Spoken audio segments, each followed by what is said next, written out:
যুক্তরাষ্ট্রের নিউ জার্সিতে ট্রাম্প সমর্থক পোশাক পরা এক কিশোরীকে চড় মারার অভিযোগে গ্রেপ্তার হয়েছেন কানাডার এক নারী। পরে তাকে মার্কিন ইমিগ্রেশন অ্যান্ড কাস্টমস এনফোর্সমেন্ট বা আইস হেফাজতে নেওয়া হয়েছে।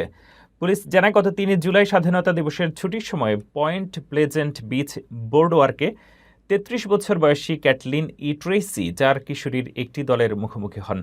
অভিযোগ, তাদের মধ্যে দুজনের পরা ট্রাম্প ও আইস লেখা পোশাক দেখে তিনি ক্ষুব্ধ হয়ে ওঠেন। এক পর্যায়ে তিনি এক কিশোরীর মুখে এবং শরীরে চড় মারেন। ঘটনার পুরো দৃশ্য নজরদারি ক্যামেরায় ধারণ হয়। সেই ভিডিওর ভিত্তিতে পুলিশ তাকে শনাক্ত করে গ্রেপ্তারি পরোয়ানা জারি করে। পরে ট্রেসিকে গ্রেপ্তার করা হয়। তার বিরুদ্ধে শিশু কল্যাণ বিপন্ন করা, সাধারণ হামলা, হয়রানি এবং তদন্তে বাধা দেওয়ার অভিযোগ আনা হয়েছে। তবে হামলার শিকার কিশোরী গুরুতর আহত হয়নি বলে জানিয়েছে পুলিশ। রিপোর্ট অনুযায়ী ট্রেসি ২০২৪ সালে যুক্তরাষ্ট্রে প্রবেশ করেন এবং নিউ জার্সিতে তার মার্কিন নাগরিক স্বামীর সঙ্গে বসবাস করছিলেন। গ্রেপ্তারের পর তাকে নিউ ইয়র্কের ডেলানি হল ইমিগ্রেশন ডিটেনশন সেন্টারে নেওয়া হয়েছে। আগামী ৪ আগস্ট এই মামলার শুনানি অনুষ্ঠিত হওয়ার কথা রয়েছে।